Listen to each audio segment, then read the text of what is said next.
absolutely incapable of being free from mutability. Every thought expresses a duality of aspects, the thinker and the object of thought. Neither of the two can completely retain simplicity, in parentheses, non-duality. For the thinker is a subject who bears the power of thinking of himself, and what is thought of is a subject having inherent in it the capacity of being thought of, or else the essence whose faculty it is which formerly existence. For there is no being at all which is by itself a simple essence or thought, to the extent of also being an individual monad. As far as God is concerned, if we say he is an essence, he has not naturally inherent in him the possibility of being thought, because he is not composed. His essence is not capable of being a subject of thought. He is entirely above essence and entirely above thought.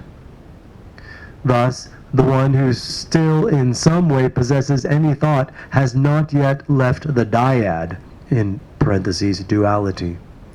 But the one who has completely abandoned it arrives in some fashion into the monad of having supremely relinquished the power of thinking.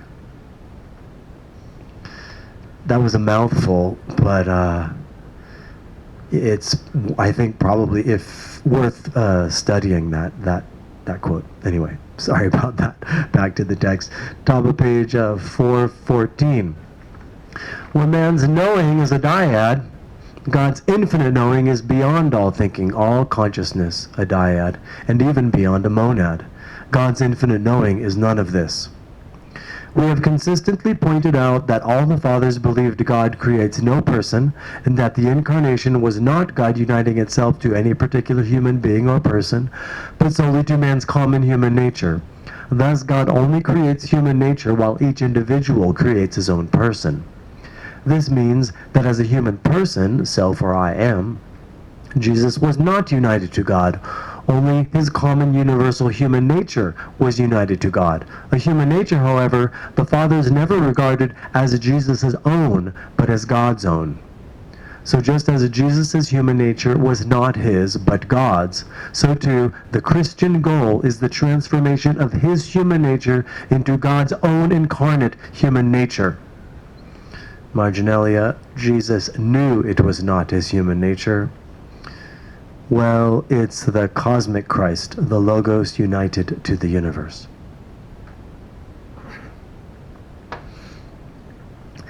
To think that all Christ means is man's earthly oneness with God doesn't define Christ at all.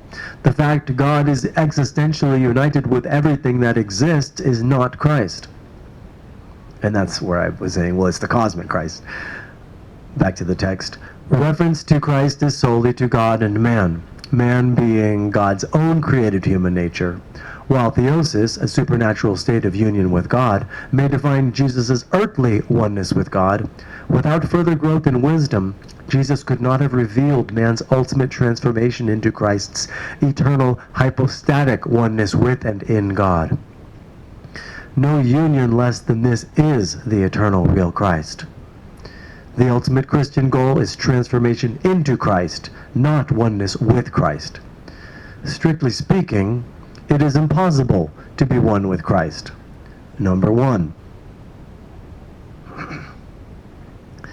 Just as the man Jesus was not one with Christ, neither is any human being one with Christ.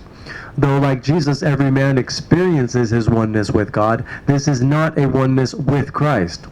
As said, since Christ's human nature is everyone's same human nature, there can be no union with what one is already. The incarnate Logos, God, is not united with billions of human natures that do not even exist. Because there is only one human nature, there is only one Christ. Number two. And just as man cannot be united to what he is already, so too he cannot be united to what he is to become or be transformed into. While Christ's deified human nature is the goal of all human nature, yet human nature cannot be united to its finished product ahead of time. Just as the newborn cannot be united to what it will be 10, 30, or 50 years down the road, so too man can never be united to what he is to become. Obviously, the goal or end is not to become united to Christ, but be transformed into Christ. Number 3. Another reason man can never be united to Christ is because, created in the image of Christ, there is no one can be one with his own image. While an image reflects Christ, the reflection itself is not the one reflected. One need only look in a mirror to understand this. Since the one looking is not the one reflected, there is no way one can be united to his own image in a mirror. Just so, neither Christ nor man is united to his own image. Impossible. Man can only become that of which he is an image, Christ. The moment man becomes this image, Maximus refers to this as the broken mirror, no mirror or image remaining. Thus, the moment one becomes that of which he had only been an image, no self-reflection is ever again possible. Footnote 2. For more reasons on why there is no oneness with Christ, see chapter 28 on the Eucharist. And I have page 458. I'll just check that real quick to make sure it's... Yeah. Oh, actually, that's not the beginning of the chapter. Apparently, yeah, that's where that part of that chapter is on page 458 in the chapter on the Eucharist. Okay. I always don't put my finger down on the number of the footnote. Okay. So on this journey, the reason no one experiences themselves becoming Christ is because no one honestly knows Christ ahead of time. While man thinks he knows Christ, it is because he also knows himself, he sees no affinity, and rightly so. He does not know what transformation into Christ really means, how it goes, where it might take him, or what drastic change it might entail. So, until man's transformation is complete, he honestly does not know what he is being transformed into.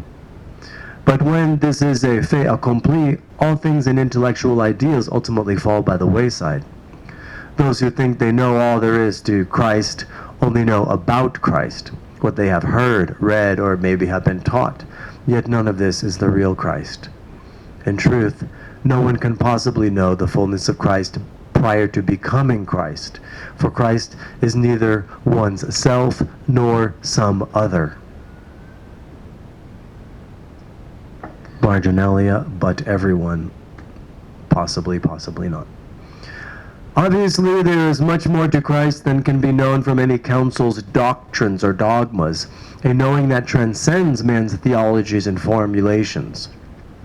The Incarnation, however, demonstrated these truths without theologizing or dogmatizing, because it is only by experientially recapitulating, reliving Jesus' own spiritual life with God that is the way one comes to the real Christ.